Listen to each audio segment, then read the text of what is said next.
के यहाँ से नोटों की माला मेरे गले में समर्पित हुई है। 51 रुपए आए हैं और कहना है क्या दिलाए हो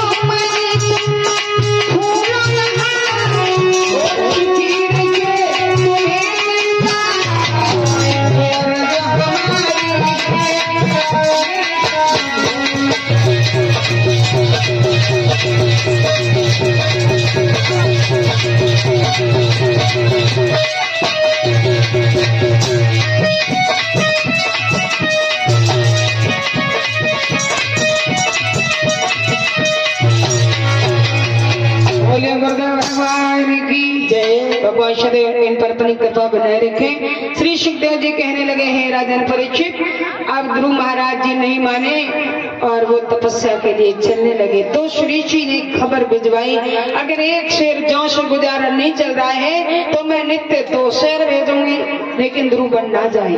पर ध्रुव जी का ये मकसद नहीं था। वो तो पहुंचे जंगल में, जहां पर घनघोर जंगल अंधेरा छाया हुआ था और उधर से नारद जी आ रहे हैं। नारद जी आए हैं क्योंकि संत कब मिलते हैं? जब प्रभु की कृपा होती है। क्योंकि रामचरितमानस में सुंदर कांड में संत तुलसीदास जी ने एक चौपाई उल्लेख की है कि अब मोए भाव और भरोसे हनुमंता बिन हरि कृपा मिले।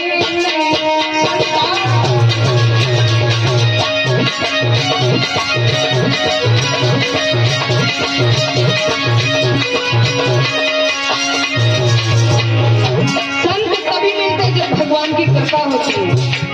नारद जी कहने लगे, अरे इतना छोटा बालक ऐसे घने जंगल में घूम रहा है बेटा, तुमको सेब चीता खा जाएंगे, लौट जाओ, कहाँ जाना, भटक तो नहीं गए? गुरु जी कहते प्रणाम ईश्वर, मैं भटका नहीं हूँ, मैं तो तपस्या करने परम पिता परमात्मा को खुश करने के लिए आया हूँ।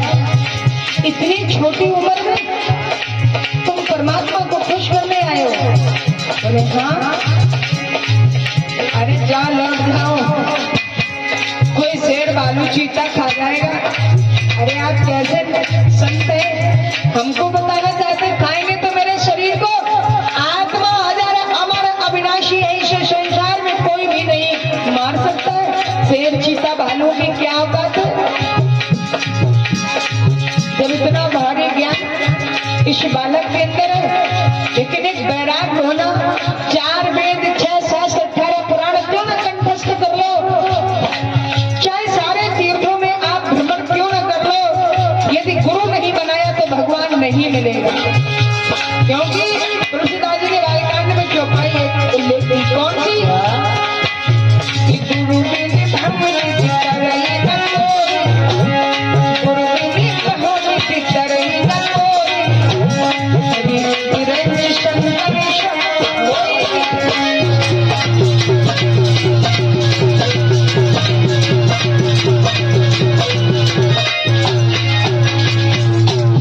बिना गुरु के प्राणी भवसागर से बेटा पार नहीं होता है। चाहे वो हरि का मतलब विष्णु, विरंज का मतलब ब्रह्मा, शंकर के समान क्यों ना कोई बन के आ जाए, और अगर गुरु नहीं बनाया तो भगवान नहीं मिलेगा। गुरु शब्द ऐसा है, गु माने अंधकार, रू माने प्रकाश। जो अंधकार को मिटा करके प्रकाश भर दे, ऐसे गुरु बनाना चाहिए। आजकल गुरुओं की भी कमी नहीं है भक्तों, क्योंकि असली गुरुओं की गरिमा को समाप्त करने के लिए नकली गुरु तमाम घूम रहे हैं, और नकली गुरु तो स्वयं अंधेरे में है, दूसरे को भी अंधेरे में ले जाएंगे। और नकली ऐसे होते हैं जैसे कि एक ओला होता, ओला जब किसी पौधे पर गिर जाता वो स्वयं तो नष्ट हो ही जाता है और दूसरे के भी जीवन को समाप्त कर देता है। ऐसे ही नकली से सावधान, असली गुरु की खोज करो जो हमें अंधकार से निकाल करके ज्ञान के प्रकाश में लाए। और आज हम गुरु ऐसे कर रहे हैं जो खुद ही अंधा हो और अंधे से रास्ता पूछो वो क्या बता देगा। भाई आंख वाले के पास जाना होगा, जब आंख वाले के पास जाओगे वही तुम्हें रास्ता बताएगा।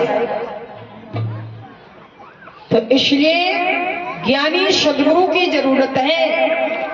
तो कहा बेटा तुमने गुरु नहीं बनाया, ऐसे भगवान नहीं मिलेगा। गुरु बहुत होशियार थे, नारद जी के चरणों में गिर गए, आप ही हमारे गुरु बन जाइए। बेटा अगर हमको गुरु बना रहे हो तो मैं तुम्हें ये द्वादश का मंत्र दे रहा हूँ, ओम नमो भगवते वासुदेवाय, और ये मंत्र का जाप करिए और भगवान आपको दर्शन देने जरूर आएंगे। विश्वास करो। नारद जी के कहने पर ध्रुव जी ने इसी मंत्र का उच्चारण किया और कठोर तपस्या करने लगे। प्रथम दिन जब समाधि को लगाया, भूख प्यास इनको परेशान कर रही है। पत्ते आदि फल फूल खा के ऐसे रोज बैठते हैं। जब अखंड समाधि को ध्रुव जी ने लगा लिया है तो नारद जी के बात पर विश्वास करके उस मंत्र का उच्चारण कर रहे हैं ध्रुव जी। 6 महीना के बीत रे तप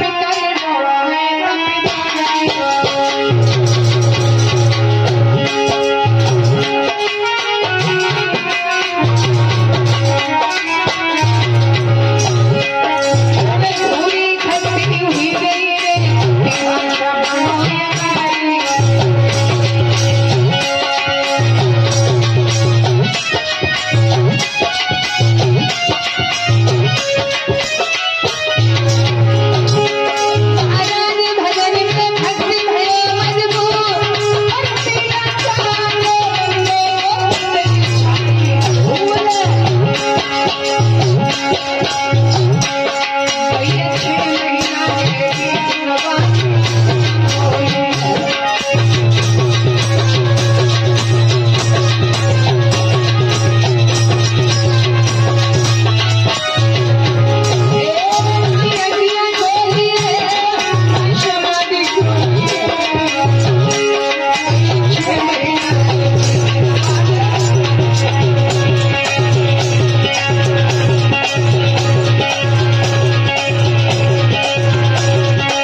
देवता भी ब्रह्मा की पुकार करने लगे। एक 5 वर्ष की आयु में इतना छोटा बालक तपस्या में लीन है, और अगर तुम दर्शन नहीं दोगे प्रभु तो सारी सृष्टि समाप्त हो जाएगी। जब कोई सांस ही नहीं ले पा रहा तो सब मर ही तो जाएंगे। तो क्यों आप प्रभु उसको दर्शन नहीं दे रहे? आप दर्शन दो। सबके कहने पर भगवान विष्णु ध्रुव जी के सम्मुख प्रकट हुए कि आखिर उनके सामने प्रकट हुए भगवान। बोले बेटा मांग लो जी जहां बोलो। तुम्हारे इस तपस्या से प्रसन्न है बेटा ध्रुव, आंखें खोलो। ध्रुव जी आंखें खोलो।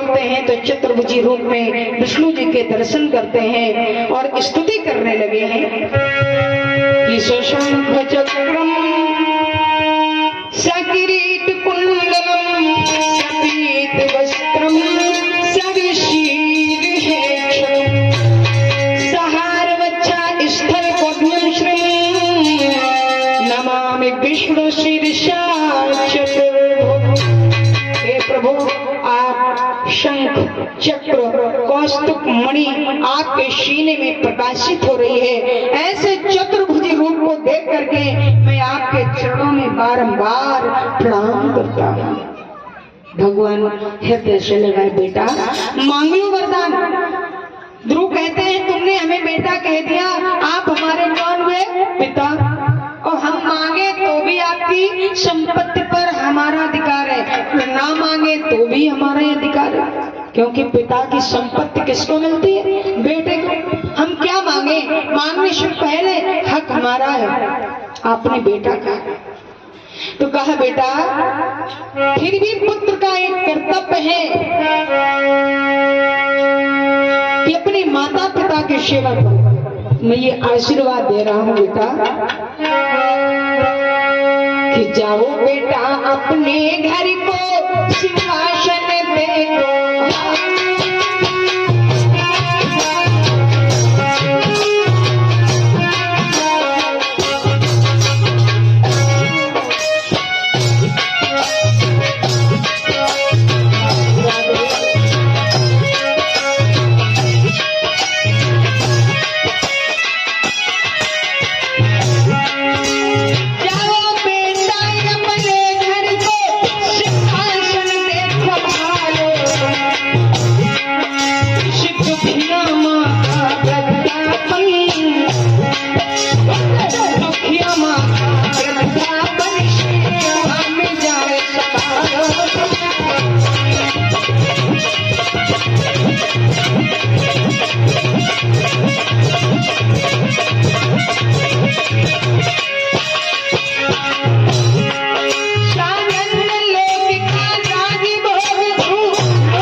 माता पिता की सेवा करो। तुम्हारे वृद्ध माता पिता हैं तो बेटा का पहला कर्तव्य होता है उनकी सेवा करना।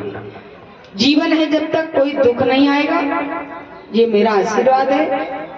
36,000 वर्ष राज करोगे, इसके पश्चात तुम ध्रुव लोक प्राप्त करोगे। भगवान विष्णु अंतर ध्यान हुए, ध्रुव बड़े प्रसन्न हुए, मेरे पिता हैं। अब मैं उत्तम भैया को बताऊंगा मैं भी पिता वाला हूँ भैया, मैं बिना पिता का नहीं हूँ। इधर मौसी, उनकी माँ, पिता सब ध्रुव से मिलने आ रहे खुशी में। क्यों?